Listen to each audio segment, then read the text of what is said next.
ബുദ്ധിജീവി എന്ന് അവകാശപ്പെടുന്ന ഈ വ്യക്തി ഈ പോകൻ പറയുന്നത് നിങ്ങൾ വിശ്വസിക്കാനുള്ള യാതൊരു സാധ്യതയില്ല എങ്കിൽ പോലും പറയാം. പിറവി കൊണ്ടതിന് ശേഷം നമ്മുടെ മതേതര കേരളം സമാധാനത്തോടുകൂടി ഉറങ്ങിയത് കഴിഞ്ഞ രാത്രിയായിരുന്നു കേട്ടോ. കാരണം ടി.ജി. സാർ ആപാത ചൂടം അറസ്റ്റിതനായി. പടിഞ്ഞാറ് ചെന്ന് സൂര്യൻ അസ്തമിക്കാൻ മുട്ടി അങ്ങനെ നിന്ന തക്കം നോക്കിക്കൊണ്ടായിരുന്നു അറസ്റ്റ്. അതുകൊണ്ട് തന്നെ കൊടും ഭീകരനായിട്ടുള്ള ടി.ജി. മോഹൻദാസ് രാത്രി മൊത്തം പോലീസ് കസ്റ്റഡിയിലായിരിക്കുമെന്ന് ഹരിത കേരളത്തിലെ ശുദ്ധ ഹൃദയരായിട്ടുള്ള പച്ച മലയാളികൾക്ക് നല്ലോണം അറിയാമായിരുന്നു. സ്വാഭാവികമായും പോലീസിനെ വിശ്വസിച്ച് നമ്മുടെ നാട്ടിലെ മതേതര മലയാളികൾ കൂട്ടത്തോടുകൂടി സമാധാനമായി ഉറങ്ങി.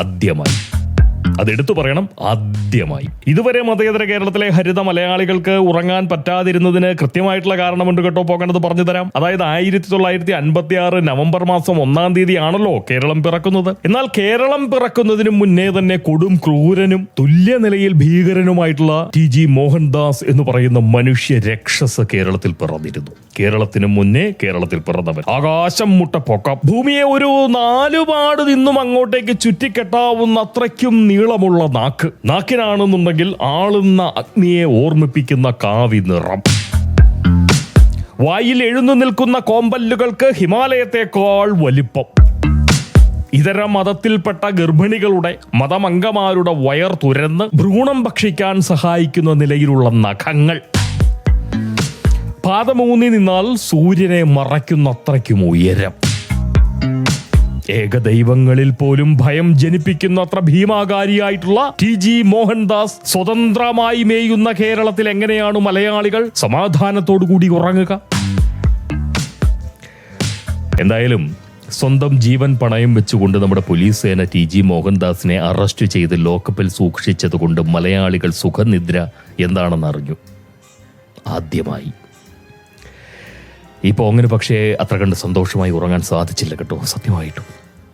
കാരണം അഹമ്മദ് യാസീൻ, ഇസ്മായിൽ ഹനിയ, യഹിയ സിൻവർ മുതലായിട്ടുള്ള മനുഷ്യാവകാശ പ്രവർത്തകർ ആഗോള മാനവ സമൂഹത്തിന്റെ നന്മയ്ക്കും സമാധാന സമൃദ്ധമായിട്ടുള്ള ജീവിതത്തിനും വേണ്ടി അതിരുകൾ മറന്ന് പോരാടി വീരമൃത്യു വരിക്കുമ്പോൾ ഹരിത കേരളത്തിലെ മതേതര ബുദ്ധരായിട്ടുള്ള മലയാളികൾക്ക് ഉറക്കം നഷ്ടപ്പെടാറില്ലേ?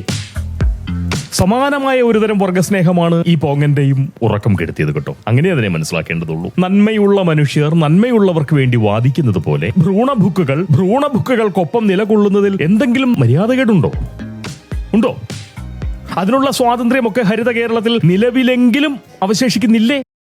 ഉണ്ടെന്ന് പറയുന്ന ബോധ്യത്തിൽ പോങ്ങൻ ചിലത് പറയാം കേട്ടോ. അതായത് ടി.ജി. മോഹൻദാസിനെതിരെ കേസ് കൊടുക്കാൻ ആളുണ്ടെങ്കിൽ എടുക്കാൻ ഇവിടെ സംവിധാനവുമുണ്ട്. അതുകൊണ്ട് തന്നെ കൊടുത്ത കേസെടുത്ത് പോലീസ് ടി.ജിയെ പിടിച്ചു. ഇനി ടി.ജി. മോഹൻദാസിനെ അവർ കോടതിക്ക് മുന്നിലെത്തിക്കും. ഇപ്പോൾ ഈ സംസാരം നടത്തിക്കൊണ്ടിരിക്കുമ്പോൾ അദ്ദേഹം കോടതിയുടെ മുന്നിൽ എത്തിക്കഴിഞ്ഞു. ടി.ജിയെ ഇനി എന്ത് ചെയ്യണം എന്നുള്ളത് വിധിക്കാനുള്ള അവകാശം ബഹുമാനപ്പെട്ട കോടതിക്കാണുള്ളത്. ഈ പോങ്ങന്റെ ന്യായബുദ്ധിക്കും നീതിബോധത്തിനും ധർമ്മചിന്തയ്ക്കും സത്യപ്രേമത്തിനുമൊന്നും ഇവിടെ ഇനി യാതൊരു പ്രസക്തിയുമില്ല. അതുകൊണ്ട് ഒരു പൗരൻ എന്ന നിലയിൽ എനിക്ക് ചോദിക്കാനും പറയാനും പറ്റുന്ന കാര്യത്തിലേക്ക് ഞാൻ എൻ്റെ നാക്ക് ഒന്ന് തിരിക്കുകയാണ് കേട്ടോ. ഈ പാറ്റ സമരവുമായി ബന്ധപ്പെട്ട് ശ്രീ ടി.ജി. മോഹൻദാസ് പറഞ്ഞതിൽ കുറ്റമുണ്ടെന്ന് കണ്ട് കേസ് കൊടുത്തത് ശ്രീ ടി ജിസ്മോനാണ്. ആ മോൻ CPIയുടെ യുവജന പ്രസ്ഥാനമായിട്ടുള്ള AIYFന്റെ നേതാവാണെന്ന് അറിഞ്ഞപ്പോൾ ഒരു കാര്യം പോകന് മനസ്സിലായി. ടി.ജി. സാർ പറയുന്നത് മനസ്സിലാക്കാനുള്ള സൈദ്ധാന്തിക ത്രാണി ആ മോനുണ്ടെന്ന് ചിന്തിക്കുന്നത് തന്നെ സത്യം പറഞ്ഞാൽ അദ്ദേഹത്തെ അപമാനിക്കുന്ന സംഗതിയായിട്ട് മാറും കേട്ടോ. കമ്മ്യൂണിസ്റ്റുകൾക്ക് വിവരമുണ്ട് എന്ന് ആരോപിക്കുന്നത് പോലും വ്യക്തിഹത്യയുടെ പരിധിയിൽ വരുന്ന കാര്യമാണ് എന്നാണ് എൻ്റെ ഒരു ഉറച്ച വിശ്വാസം. കാരണം ബൗദ്ധിക ഭിന്നശേഷിയുള്ള മനുഷ്യരെ ബുദ്ധിമാനെ എന്ന് വിളിക്കുന്നത് മനുഷ്യവിരുദ്ധവും രാഷ്ട്രീയ ശരി കെട്ടതുമായിട്ടുള്ള ഒരു പരിഹാസമാണെന്ന് പോകൻ നന്നായിട്ട് ഉറച്ച് ഉള്ളിൽ കൊണ്ടു നടക്കുന്നുണ്ട്. ഏത്? അതുകൊണ്ട് തന്നെ കമ്മ്യൂണിസ്റ്റ് എന്ന നിലയിൽ ആ മോന് ടി.ജി. സാർ പറഞ്ഞത് മനസ്സിലാവുമെന്ന് വിശ്വസിക്കുന്നത് പോലും ആക്ഷേപകരമായിട്ടുള്ള സംഗതിയാണ്. വ്യക്തിഹത്യയുടെ ഭാഗമായിട്ട് തന്നെ വരും. എങ്കിലും ടി.ജി. മോഹൻദാസ് അറസ്റ്റ് ചെയ്യപ്പെട്ടതിന് പിന്നാലെ ഈ മോൻ അദ്ദേഹത്തിന്റെ ഫേസ്ബുക്കിൽ പോസ്റ്റ് ചെയ്ത 2 വാർത്തകളുണ്ട്.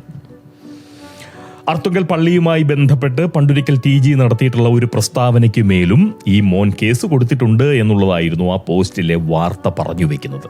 അതായത് അർത്തുങ്കൽ പള്ളി വിഷയത്തിലും ഇപ്പോൾ ഈ CJP വിഷയത്തിലും ഈ മോൻ ടി.ജി. സാറിനെതിരെ കേസ് കൊടുത്തിട്ടുണ്ട്. ഒരൊറ്റ കാര്യം മാത്രം തലയ്ക്ക് വെളിവുള്ള പോങ്ങ പ്രേക്ഷകരോട് പറയാം. ഈ രണ്ടു വിഷയത്തിലും വളരെ വൈകാരികമായിട്ടുള്ള താല്പര്യത്തോടെ ഇടപെട്ട ഒരു കൂട്ടരുണ്ട് കേട്ടോ. ആരാണവർ? എന്താണ് ആ താല്പര്യം? അതൊന്ന് ചിന്തിക്കണം. ഈ മോന്റെ ഉള്ളിൽ പുകയുന്ന വേവിന് തീ പകരുന്ന വികാരം തീർച്ചയായും അപ്പോൾ ആർക്കും കിട്ടും. നന്നായി അമർന്നിരുന്ന് ചിന്തിക്കുന്ന ആർക്കും കിട്ടും. പോങ്ങൻ കൂടുതലൊന്നും പറയുന്നില്ല. TG വിരുദ്ധരോട് രണ്ട് കാര്യങ്ങൾ മാത്രം ഇനി ചോദിക്കാം. ഇന്ത്യൻ പ്രധാനമന്ത്രിയെ വെടിവെച്ച് കൊല്ലണമെന്ന് പച്ച മലയാളത്തിൽ പറഞ്ഞവർ ഇവിടെ ഉണ്ടല്ലേ? അവർ നിലവിൽ അറസ്റ്റ് ചെയ്യപ്പെട്ടിട്ടില്ല. അവരും TGയെ പോലെ അസമയത്ത് അറസ്റ്റ് ചെയ്യപ്പെടേണ്ടവരാണോ? ആണെങ്കിൽ ഇതുവരെ അവരെ അറസ്റ്റ് ചെയ്യാത്തതിൽ നിങ്ങൾക്ക് അമർഷമോ ആശങ്കയോ പ്രതിഷേധമോ അങ്ങനെ വല്ലതും ഉണ്ടോ? ഇല്ലെങ്കിൽ എന്തുകൊണ്ട്? അതുപോലെ ഇന്ത്യൻ പാർലമെന്റ് ഇടിച്ചു തകർക്കണമെന്നും പോലീസുകാരെ ഉപദ്രവിച്ച് ഇല്ലാതാക്കണമെന്നും പച്ച മലയാളത്തിൽ പറഞ്ഞ ഒരു യൂട്യൂബർ ഇവിടെ ഉണ്ട്. അയാളും TGയെ പോലെ അസമയത്ത് അറസ്റ്റ് ചെയ്യപ്പെടേണ്ടവരാണോ?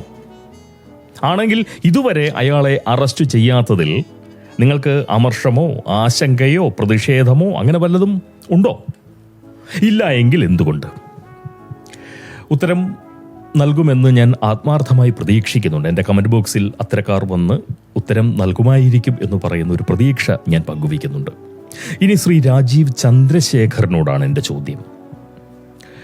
കൈവശം വെച്ച് അനുഭവിക്കുന്ന ഓഹരിയുടെ അളവ് കൊണ്ട് ഏഷ്യാനെറ്റ് ന്യൂസ് എന്ന വാർത്താ ചാനൽ നിലവിൽ താങ്കളുടെ ഉടമസ്ഥതയിലുള്ള സ്ഥാപനമാണ് എന്നു പറയുന്ന വിശ്വാസമാണ് ഈ പോങ്ങൻ കൊണ്ടു നടക്കുന്നത്.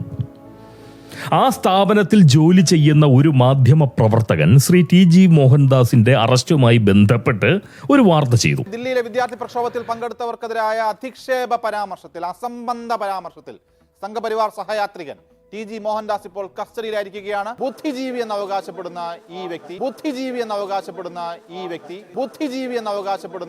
വ്യക്തി ശ്രീ രാജീവ് ചന്ദ്രശേഖർ ഇപ്പോൾ നേമം MLA-യും അതുപോലെ തന്നെ BJP-യുടെ സംസ്ഥാന അധ്യക്ഷനുമാണ് അല്ലേ? എന്നാൽ രാജീവ് ജനിക്കുമ്പോൾ RSSകാരനായി ഈ മണ്ണിൽ പിച്ച വെച്ച് തുടങ്ങിയ മനുഷ്യനാണ് ശ്രീ TG മോഹൻദാസ് എന്ന കാര്യം താങ്കൾക്കറിയാമോ? ആ മനുഷ്യൻ താനൊരു ബുദ്ധിജീവിയാണ് എന്ന് എവിടെയെങ്കിലും എപ്പോഴെങ്കിലും പറഞ്ഞതായി താങ്കൾക്ക് അറിവുണ്ടോ? അറിവുണ്ടാവാൻ വഴിയില്ല. കാരണം സ്വയം ബുദ്ധിജീവിയായി മേനി പറയാൻ മാത്രം അല്പനല്ല ശ്രീ TG മോഹൻദാസ്. ആവശ്യമെങ്കിൽ സാക്ഷാൽ അജിത് ഡോവലിനെയും ഭാരതത്തിന്റെ ആഭ്യന്തരമന്ത്രിയെയും ഒക്കെ സ്വന്തം ഫോണിൽ നിന്ന് വിളിക്കാൻ കഴിയുന്ന ഒരു മനുഷ്യനാണ് ശ്രീ TG മോഹൻദാസ് എന്ന് മനസ്സിലാക്കാൻ എനിക്ക് സാധിച്ചിട്ടുണ്ട്. പക്ഷേ ആവശ്യങ്ങളില്ലാത്തവനായി ജീവിക്കുന്ന ആ TG സാറിന് ഹരിത മലയാളികൾക്ക് മുന്നിൽ ബുദ്ധിജീവിയാണ് എന്ന് അവകാശപ്പെട്ട് നടക്കേണ്ട എന്ത് കാര്യമാണുള്ളത് ശ്രീ രാജീവ് ചന്ദ്രശേഖർ? അങ്ങനെയുള്ളപ്പോൾ രാജീവ് ചന്ദ്രശേഖറിന്റെ ശമ്പളക്കാരനായിട്ടുള്ള ഒരുവൻ TGയെ ആ മട്ടിൽ ആക്ഷേപിക്കുന്നത് ഇപ്പോഴത്തെ അറസ്റ്റിനേക്കാൾ വലിയ അപമാനമാണ് ശ്രീ രാജീവ്. അങ്ങനെയാണ് ഈ പോകൻ വിചാരിക്കുന്നത്, വിശ്വസിക്കുന്നത്, മനസ്സിലാക്കുന്നത്. BJP-യുടെ സംസ്ഥാന അധ്യക്ഷന്റെ ചാനലിലൂടെ BJP സംസ്ഥാന അധ്യക്ഷന്റെ ശമ്പളക്കാരൻ ശ്രീ TG മോഹൻദാസിനെ പോലൊരു മനുഷ്യനെ അധിക്ഷേപിക്കുന്നത് തീർത്തും മര്യാദകേടാണ്. മഠയ മലയോളികൾ അത് ചെയ്യുന്നത് തീർച്ചയായിട്ടും മനസ്സിലാക്കാം. കാരണം പോത്തിന് ഏത്തക്കായയുടെ ഗുണമറിയില്ല എന്നുള്ളത് പോത്തിന്റെ കുറവായി പോകാൻ കാണുന്നില്ല. മലയാളികൾക്ക് ശ്രീ TGയെ തീർച്ചയായിട്ടും അധിക്ഷേപിക്കാം. എന്താണ് TG എന്നും എന്താണ് അദ്ദേഹം പറയുന്നതെന്നും മനസ്സിലാക്കാനുള്ള ബോധം മലയാളികളിൽ ബഹുഭൂരിപക്ഷത്തിനുമുണ്ട് എന്ന് ഞാൻ വിചാരിക്കുന്നില്ല. ഒരുപക്ഷെ ശ്രീ രാജീവ് ചന്ദ്രശേഖർ പോലും കേട്ടുകഴിഞ്ഞാൽ അദ്ദേഹത്തെ കൃത്യമായി മനസ്സിലാക്കുമെന്ന് ഞാൻ വിചാരിക്കുന്നില്ല. അതുകൊണ്ട് തന്നെ ശ്രീ രാജീവ് ചന്ദ്രശേഖറിന്റെ ശമ്പളം പറ്റുന്ന ഒരു മാപ്ര TGയെ അധിക്ഷേപിക്കുന്നത് BJP സംസ്ഥാന അധ്യക്ഷന് ഭൂഷണമായിട്ടുള്ളൊരു കാര്യമല്ല. അതുകൊണ്ട് അയാൾക്കെതിരെ എന്ത് നടപടിയാണ് ശ്രീ രാജീവ് ചന്ദ്രശേഖർ താങ്കൾ കൈക്കൊള്ളാൻ പോകുന്നതെന്നറിയാനുള്ള ഒരു ആഗ്രഹം തീർച്ചയായിട്ടും പോകുന്നുണ്ട്. അതുപോലെ തന്നെ സംഖ്യകൾ എങ്ങനെയാണ് ആ മാപ്രയുടെ പ്രയോഗത്തെ മനസ്സിലാക്കുന്നത്? കേട്ടിട്ടുണ്ടെങ്കിൽ കേട്ടവർ എങ്ങനെയാണ് അതിനെ മനസ്സിലാക്കുന്നത്? ഏത് നിലയിലുള്ള ഒരു നീക്കമാണ് നിങ്ങളുടെ ഭാഗത്തു നിന്ന് സംഭവിക്കുന്നത്? കാരണം TG മോഹൻദാസിനെ അങ്ങനെ അങ്ങോട്ട് കൈയൊഴിഞ്ഞ് കളയാൻ പാടുണ്ടോ? അങ്ങനെ കൈയൊഴിഞ്ഞ് കളയാൻ കഴിയുന്ന ഒരു വ്യക്തിയാണോ അദ്ദേഹം? നല്ല കമ്മിയായിരിക്കുന്ന കാലത്ത് പോലും ശ്രീ TG മോഹൻദാസ് എന്ന് പറയുന്ന വ്യക്തി അദ്ദേഹത്തിൻ്റെ ആശയത്തോട് വെച്ച് പുലർത്തുന്ന ആദർശാത്മകമായിട്ടുള്ള സമീപനം വളരെ ആത്മാർത്ഥമായി മനസ്സിലാക്കിയ ഒരു വ്യക്തിയാണ് ഈ പോകൻ. എനിക്ക് TG സാറിനോട് വളരെ ബഹുമാനമുണ്ട്. അദ്ദേഹം പറയുന്നതിനകത്ത് നമുക്ക് അംഗീകരിക്കാൻ കഴിയാത്തതായിട്ടുള്ള കാര്യങ്ങൾ കണ്ടേക്കാം. പക്ഷെ ഒരിക്കൽ പോലും അദ്ദേഹം ഒരു മനുഷ്യവിരുദ്ധനായി എനിക്ക് തോന്നിയിട്ടില്ല. കാരണം അദ്ദേഹത്തിൻ്റെ ഭാഷ എനിക്ക് കുറേയൊക്കെ മനസ്സിലാവും. അദ്ദേഹം ഒരു കാരണവശാലും വർഗീയവാദിയായിട്ടുള്ള ഒരാളല്ല. അതാണ് സത്യം. പക്ഷെ അദ്ദേഹത്തിൻ്റെ സംസാരത്തിൽ, അദ്ദേഹത്തിൻ്റെ ആശയങ്ങളിൽ, അദ്ദേഹത്തിന് ഈ ഭാരതത്തോടുള്ള കാഴ്ചപ്പാടിൽ എന്താണ് അദ്ദേഹം മനസ്സിൽ കൊണ്ടു നടക്കുന്നത് അത് കൃത്യമായി പുള്ളി പറയും. പുള്ളിക്ക് ഈ ദേശത്തോട് വലിയ കൂറുണ്ട്. അങ്ങനെ അത്രയും ഈ ദേശത്തിന് വേണ്ടി 10-70 കൊല്ലക്കാലം ആത്മാർത്ഥമായി പ്രവർത്തിക്കുകയും ചിന്തിക്കുകയും പറയുകയും എഴുതുകയും ഒക്കെ ചെയ്തുകൊണ്ടിരുന്ന ഒരു മനുഷ്യൻ ഇന്ന് ഇതുപോലെ പോലീസ് സ്റ്റേഷനിൽ കിടന്ന് ഉറങ്ങേണ്ട ഒരു സ്ഥിതി ഉണ്ടായിട്ടുണ്ട് എന്നുണ്ടെങ്കിൽ അത് തീർച്ചയായിട്ടും ഈ നാടിന് നാണക്കേട് തന്നെയാണ്. ഭാരതം എന്ന് പറയുന്ന നമ്മുടെ ഒരു സങ്കല്പത്തിന് തീർച്ചയായിട്ടും അത് കുറച്ചിലായി പോയി എന്ന് പറയുന്ന വിശ്വാസമാണ് എനിക്കുള്ളത്.